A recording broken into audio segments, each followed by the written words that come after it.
going to work on this very worn piece of leather or vinyl, which was a panel replacement at our shop. This is something we're going to encounter on the car lots, and how do we fix that? I'm going to show you one method that I would do, whereby I'm going to clean this and prep it. I'm going to do that using the following products. I'm going to use this blue iron with this shoe. I'm going to use some yellow repair mesh and a piece of Teflon and a thin grain pad. I could use either one of these repair compounds, our 680 or our 668. I'm going to use the blue Soft Flex in this instance.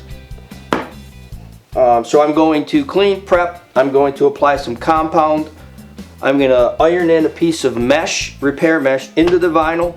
I'm going to come over top of it with more compound and iron it all on so we get a nice smooth layer of compound, and it's even going to take some texture.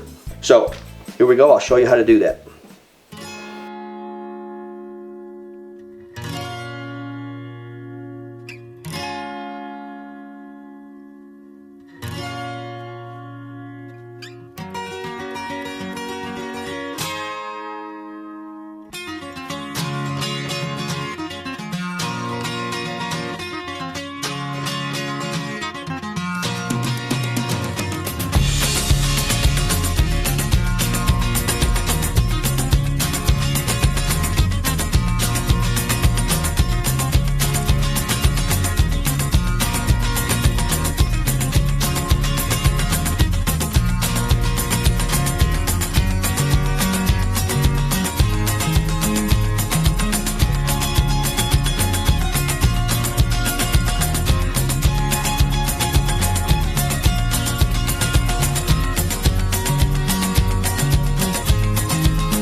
one thing I didn't describe previously was that I used the 632 surface prep.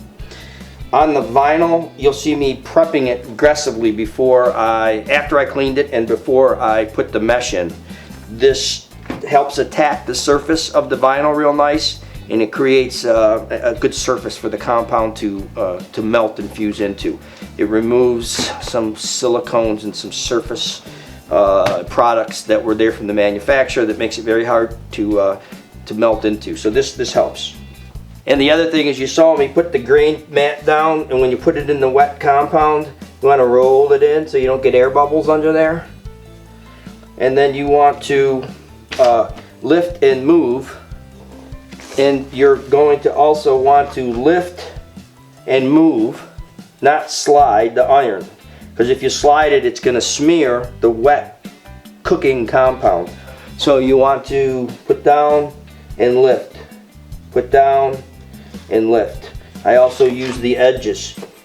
Okay, you don't want to there's no surface, flat surface on here, so you want to kind of gently move and roll, but not slide the iron head.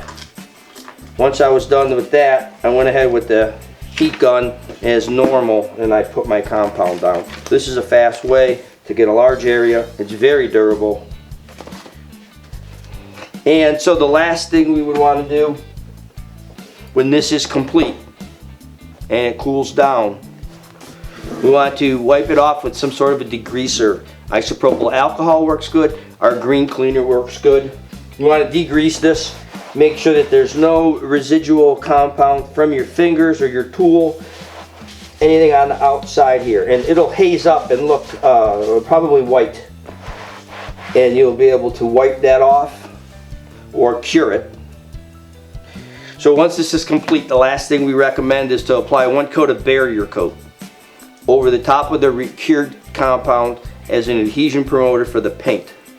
The reason why we do this is there's potentially some leftover oil in the compound that may gravitate towards the top and become a adhesion barrier.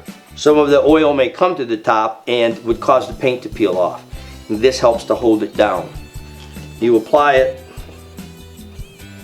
a little quarter size area at a time, very quickly. It dries extremely fast. So you'll coat this all over.